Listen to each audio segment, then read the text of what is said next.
friends. Today let us see the differences between the spermatogenesis and oogenesis. It is for 3 mark question for theory. Now here I wrote spermatogenesis and oogenesis difference. Spermatogenesis, you know that it takes place in the seminiferous tubules, which are the functional and structural units of the testis. And oogenesis process will take place in the ovarian follicles. It will take place in the follicles. This is the second difference, that is the location. Spermatogenesis will take place in the seminiferous tubules and oogenesis will take place in the ovarian follicles. The second difference is in the spermatogenesis, growth phase is highly limited. A short period of growth is seen in the spermatogenesis, whereas in the oogenesis it takes long time. It is prolonged because during this time yolk is accumulated in the cytoplasm, which is called vitellogenesis. That is why it takes more time. So that is the second difference. That is, growth phase is limited in the spermatogenesis, it is prolonged, and there is accumulation of yolk. And third difference is that polar bodies are not formed in the spermatogenesis. Here the cytoplasm will get divided equally to form equal sized cells. So that is why we will not see the polar bodies. So here in the oogenesis, polar bodies are formed with a little cytoplasm and they will get degenerated. So that is, polar bodies are present here and polar bodies are absent in the spermatogenesis and present in the oogenesis. So the next difference is, at the end of the spermatogenesis, 4 functional sperms are formed. At the end of spermatogenesis, from spermatogonial mother's spermatogonial cell, or you can say sperm mother cell, 4 spermatids or 4 sperms are formed. Whereas in the oogenesis, from the oogonial cell, only 1 functional ootid is formed. Other 3 polar bodies are formed with a little cytoplasm which are not going to survive. So this is about the difference between the spermatogenesis and oogenesis. You have to just learn this. Now let us see the difference between the sperm and the ova, which is also for 3 marks. So sperms, they have a tadpole shape. They have a tadpole shape and ova is spherical in shape. And here sperms are small compared to the ova and they are motile. Ova is large and non-motile, or you can say stationary. And the third difference is that the sperms are highly specialized with 3 parts, that is head, middle piece and the tail. Neck you can take as a part, or simply just you can take these major 3 parts because neck is very small. Then the ova is not having such specialization. It is just oval in shape. And here the nucleus is highly condensed. The nucleus is highly condensed and here the nucleus is vesicular. In the ova, nucleus is vesicular and reserve food is not present in the sperm. And in the ova, reserve food is present in the cytoplasm in the form of yolk, which is accumulated during vitellogenesis. And sperms are not covered by any extra membrane. The sperms are not covered by any additional membranes, whereas ova or eggs are covered by additional membranes. So these differences you have to remember. What is the difference? First you have to say the shape. Sperms tadpole, ova is spherical in shape and sperms are small and motile. Ova is large and stationary and sperms are highly specialized with the head, middle piece and the tail. In the ova you will not see any such kind of specialization. And nucleus here in the sperm is highly condensed, whereas in the ova it is vesicular. And reserve food is not present in the sperms and reserve food is present in the ovum. And here the Sperm is not covered by additional membranes, whereas ova is covered by additional membranes. Copy down. Now let us know the hormonal control or hormonal regulation of the male reproductive system. In the male, when the male attains puberty, the spermatogenesis process will begin in the testis, that too in the seminiferous tubule. So the hypothalamus, which is a part of the brain, will secrete a hormone known as gonadotropin releasing hormone. In short, it is indicated as like this GnRH, that is gonadotropin releasing hormone. These gonadotropin releasing hormones act on the anterior pituitary gland. It acts on the anterior pituitary gland, which will secrete gonadotropins.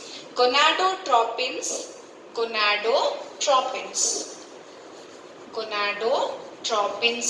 So gonadotropins are the hormones which act on the gonads. Gonadotropins are the hormones which act on the gonads, and they are FSH and LH. They are FSH and LH. So here I wrote FSH and LH. So FSH, it stands for follicle stimulating hormone. What do you mean by FSH? FSH, it stands for follicle stimulating hormone. Follicle stimulating hormone. So this follicle stimulating hormone act on the spermatogonial cells and Sertoli cells of the seminiferous tubule. That is, the FSH act on the gonads. In the gonads, which parts are very important? Seminiferous tubules, because there only the spermatogenesis process will take place. So FSH act on the seminiferous tubule and stimulate the spermatogonial cells to undergo the process of spermatogenesis. That is, FSH induces spermatogenesis in the seminiferous tubule, and Sertoli cells, it also stimulates the Sertoli cells for the release of inhibin. So the sperm production will take place in the seminiferous tubule, and when this FSH, when its level increases in the blood, when the FSH level increases in the blood, it induces the spermatogenesis, and inhibin, when its level increases in the blood. So this inhibin will stop the secretion of the FSH. While when LH, it acts on the Leydig cell. LH, it stands for luteinizing hormone. LH, it stands for luteinizing hormone. LH is also called as interstitial cell stimulating hormone. That is, interstitial cell stimulating hormone.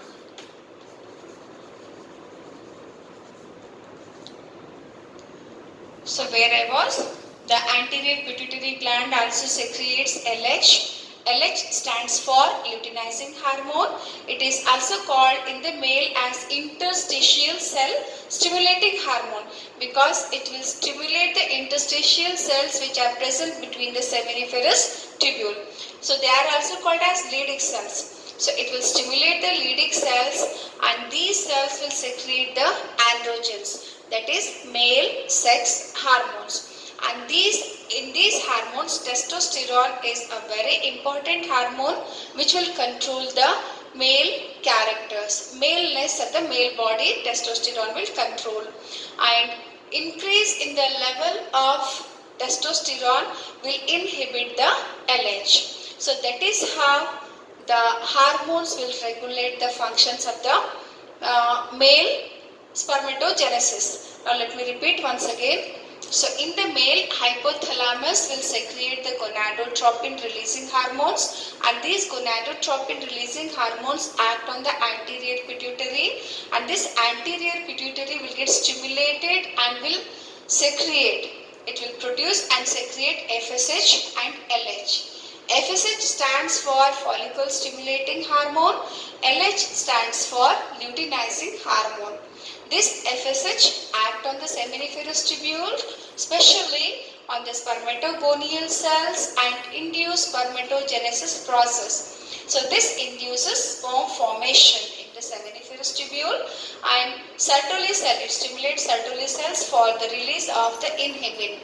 And this increased level of inhibin will inhibit the secretion of FSH, and the sperm production in the male will take place from the spermatogonial to the sperm. It takes place 74 days. And LH, it acts on the Leydig cells. It acts on the Leydig cell, which are also called as interstitial cells. That is why LH is also called as interstitial cell stimulating hormone. And these Leydig cells will secrete the testosterone, and this testosterone will control the male characters, and increased level of testosterone will inhibit the LH. So the testosterone will control the male secondary sexual characters, like the male will develop a muscular body. It will develop a muscular body, and facial and axial hairs will develop. Facial and axial hairs will develop, and deepening of the voice due to enlargement of the sound box. Sound box will become enlarged due to the enlargement of voice, or you can write sound box. Now these are the important changes what we see in the maturation also. So males will develop muscular body, and they will develop facial hairs like mustaches and the beard, and the axial hairs. The voice will become deep. The Adam's of the voice box, which is called Adam's apple, it will increase. In the males, you'll see a little bulging portion in the neck region. Because of that, the sound will become deep. So this is about the male, that is hormonal regulation in the male. Now just go through it. Okay, now let us see the hormonal regulation of female reproductive system. When the female attains the maturity,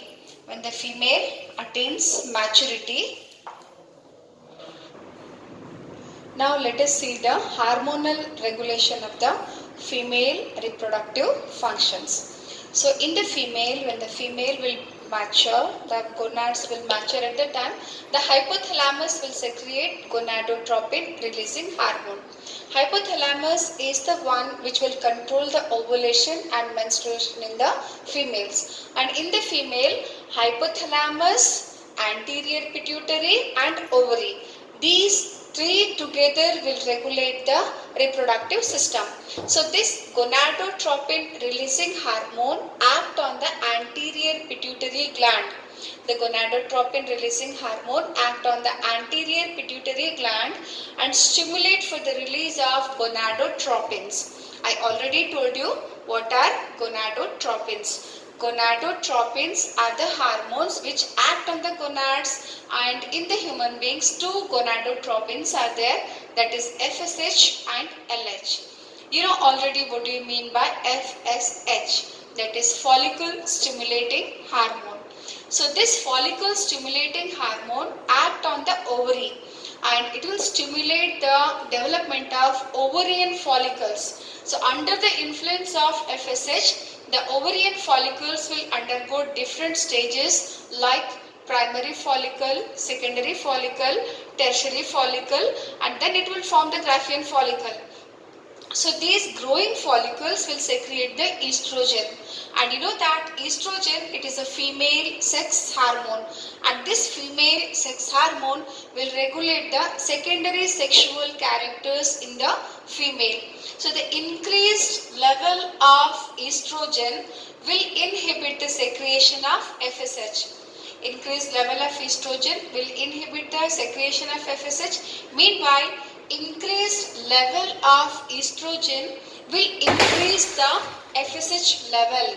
So increased FSH level in the mid-cycle of the menstruation is called LH surge. Already I told you. So this luteinizing hormone, LH stands for luteinizing hormone. So this luteinizing hormone, when it reaches the peak, in the mid-cycle of the menstrual cycle, and that is called LH surge, during that the Graafian follicle will be fully matured and it ruptures and releases the ova. The release of ova from the Graafian follicle is called ovulation. And after ovulation, under the influence of LH, after ovulation, Graafian follicle will get converted into a corpus luteum, which is an endocrine gland. It is a temporary endocrine gland, and this will secrete mainly progesterone and also estrogen. So this progesterone will help in the maintenance of the endometrium, and if the released ova will get fertilized by the sperm, it also maintains the pregnancy. If the ova will not get fertilized, so that ova, if it will not get fertilized, implantation will not take place and there is no pregnancy. So during that time, the corpus luteum will undergo degeneration. When the corpus luteum will be degenerating, the progesterone level will fall in the blood, and the fall of progesterone level will degenerate the endometrial wall of the uterus, and it results in the menstruation. That is day 1 of menstrual cycle. Again the FSH regains its function, and again the follicles will start growing. Thus it regulates the female reproductive system. So let me repeat once again. Female reproductive system is regulated by 3 structures: hypothalamus, anterior pituitary and ovary. Hypothalamus, it will regulate by secreting gonadotropin hormones, and these gonadotropin hormones, they act on the gonadotropin releasing hormones. Fine. Gonadotropin releasing hormones act on the anterior pituitary for the release of gonadotropins. And you know that gonadotropins are two, FSH and LH. FSH, follicle stimulating hormone, it acts on the ovary, stimulate the development of the ovarian follicles. Like ovarian follicles will pass through different stages to form the Graafian follicle. Different stages you already know, that is the primary follicle, secondary follicle, tertiary follicle, and then the Graafian follicle. And these growing follicles will secrete the estrogen, and this estrogen will control the female secondary sexual characters, let me say now. And this increased level of estrogen will inhibit the FSH secretion from the pituitary, or release of FSH from the pituitary. So meanwhile, the increased level of estrogen will increase the level, it will stimulate the pituitary gland for the release of LH, and this LH level in the blood will increase, and the increased level of LH will make the ovulation. This is responsible for the ovulation. That is, the Graafian follicle will be fully mature under the influence of FSH as well as LH, and this Graafian follicle will rupture and releases the ova. And this process, that is release of ova from the Graafian follicle under the influence of LH, is called ovulation.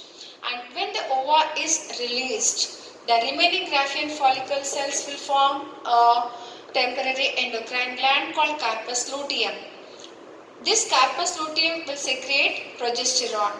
So if the ova will get fertilized by the sperm, and if it results in implantation and pregnancy, then this corpus luteum is going to survive. It will get sustained throughout the gestation period, that is pregnancy, and it will help in the maintenance of endometrium and the pregnancy. If ova is not fertilized, the corpus luteum will be degenerating When the corpus luteum will be degenerating, progesterone level will decrease in the blood, and decreasing progesterone level will degenerate the endometrial wall of the uterus, and it results in the menstruation.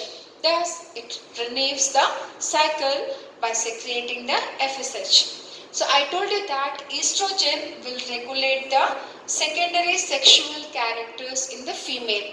So in the secondary sexual characters of the female, already you know that it will help in the development of the female reproductive organs, development of the mammary glands, and regulation of the menstrual cycle. These characters are maintained by the estrogen. Now let us know the fertilization process which will occur in the female body. So what do you mean by fertilization? Fertilization, it is a fusion of male and female gametes. Fertilization, it is the fusion of male and female gametes. Female gametes. And you know that in the human beings, fertilization is internal. You will see internal fertilization. Internal fertilization in the human beings. That is, the zygote formation will take place inside the female body. That is why it is internal fertilization. Let us know the process. In the process itself, we will be discussing little detail. So fertilization process mainly involve three processes, or you can say that fertilization for our convenient we are studying it under three stages. The first one is the release of sperms. First one is the release of sperm, and the second one is the release of ova.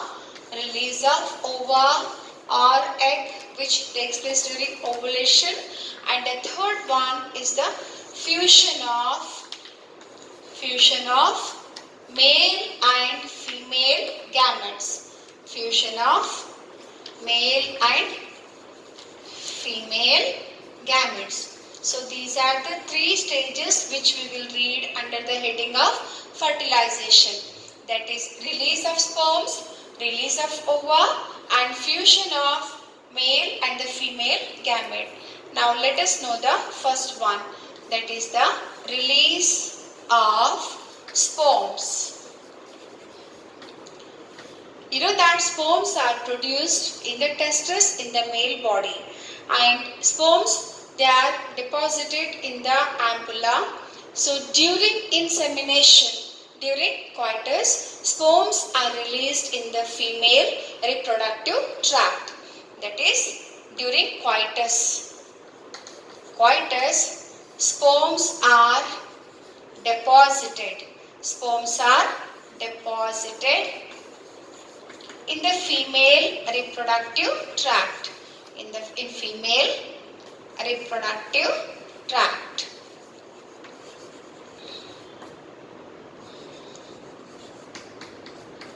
The process of release of sperm from the male reproductive tract, it is called ejaculation.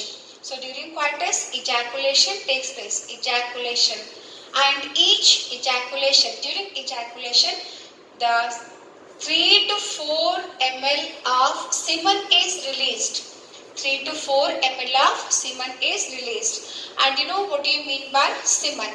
Semen, it contains seminal plasma or seminal fluid. Seminal plasma, it is the fluid which is released from the accessory glands of the male reproductive system, that is prostate gland, seminiferous tubule, seminal vesicle, that is prostate gland,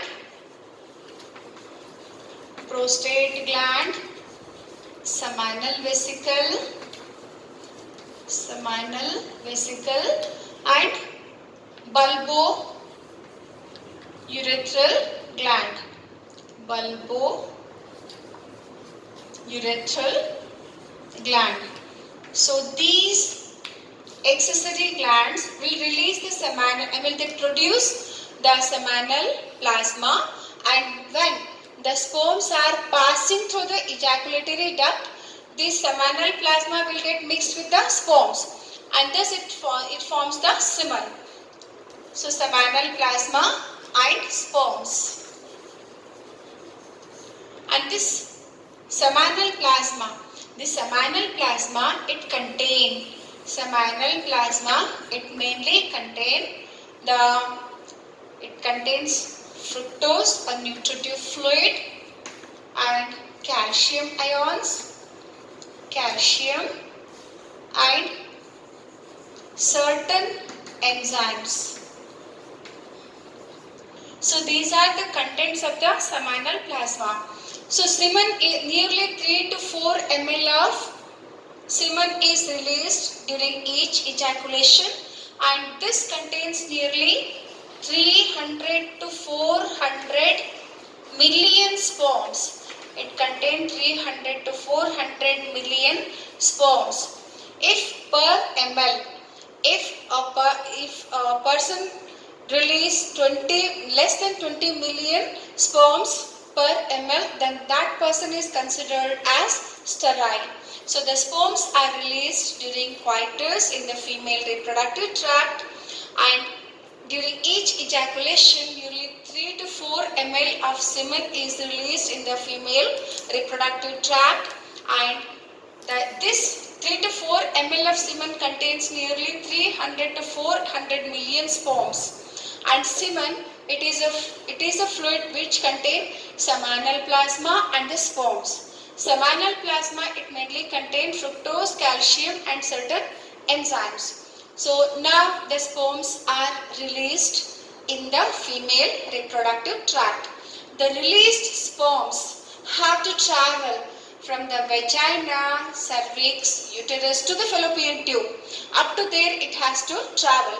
The released sperm will survive for 48 hours. Let me just write it on the board. So the sperms are released in the female reproductive tract, and from the vagina they have to travel to the fallopian tube through the different path, like from the vagina, cervix, uterus. So when the sperms are released, sperms in the female reproductive tract,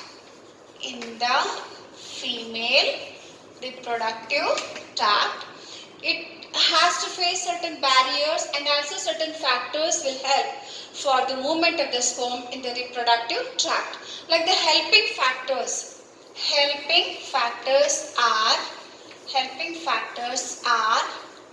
like the lashing movement of the sperm, lashing movement of its tail, lashing movement of tail of the sperm will help, and the prostaglandins will help for the peristalsis. It will help for the peristaltic movement of the uterus,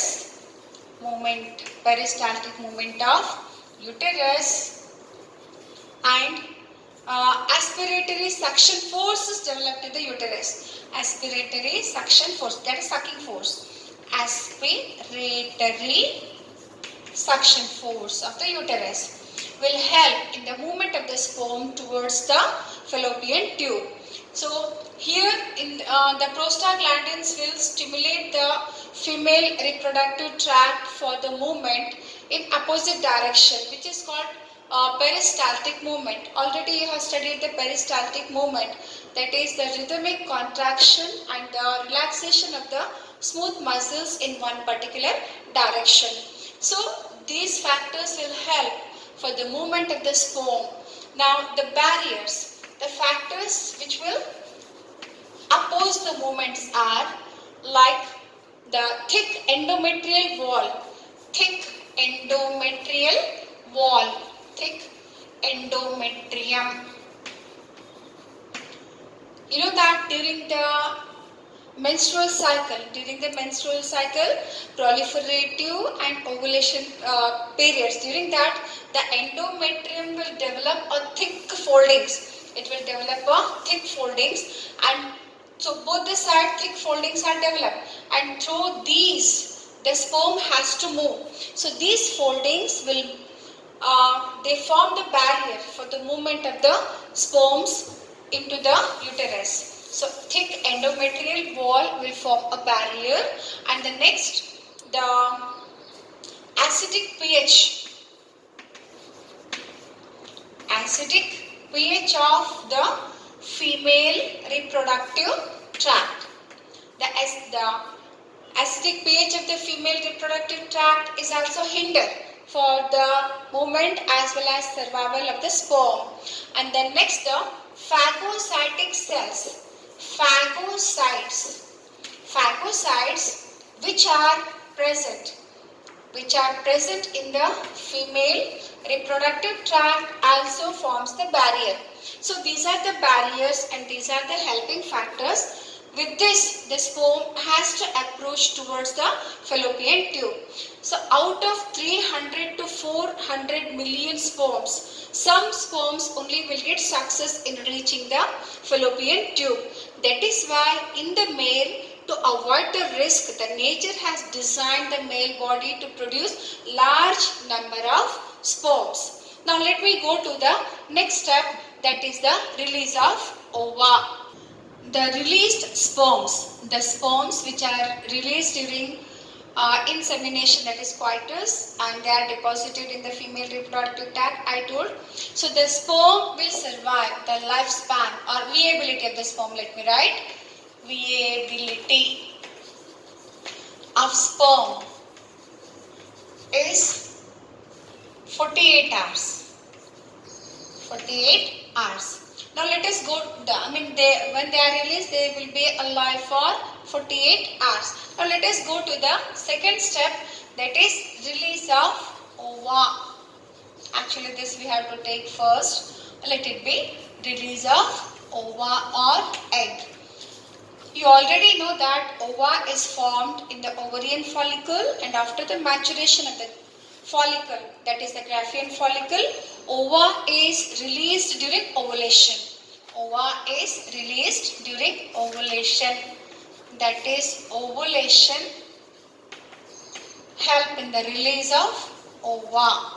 Release of ova. You already know that in the ovary, so it is a diagram of a part I am drawing, uterus. From here the ova is released, and this ova is sucked by the fimbriae. It is sucked by the fimbriae.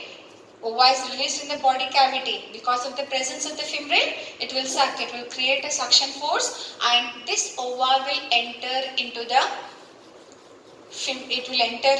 infundibulum, and then it will move into the upper part. It will move into the upper part of the fallopian tube. So here the muscular movement of the fallopian tube and the cilia which are present here will propel this ova in forward direction.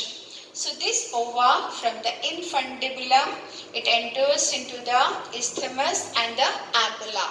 So here in the upper part of the fallopian tube, the ova will come. So that is about the release of ova.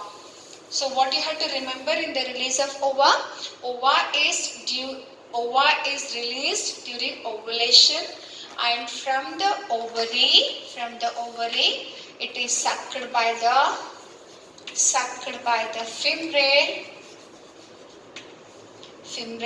then enters into the infundibulum,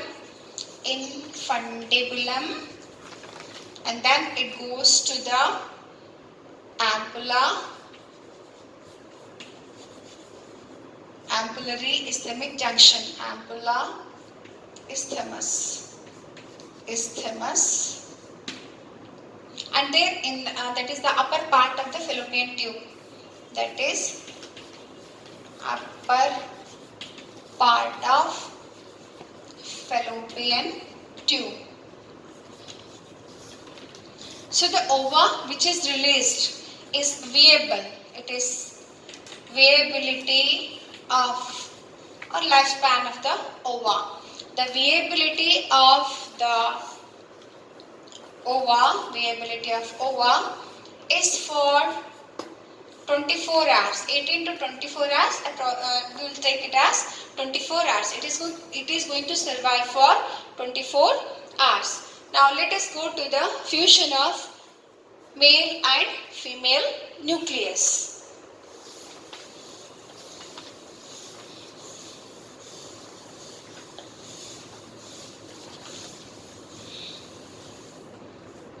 Fusion of male and female nucleus. Third step. Third, or I would say fusion of male and female nucleus to form the zygote. So sperms are released into the female tract, and then the further processes will take place, which we are going to study in next period.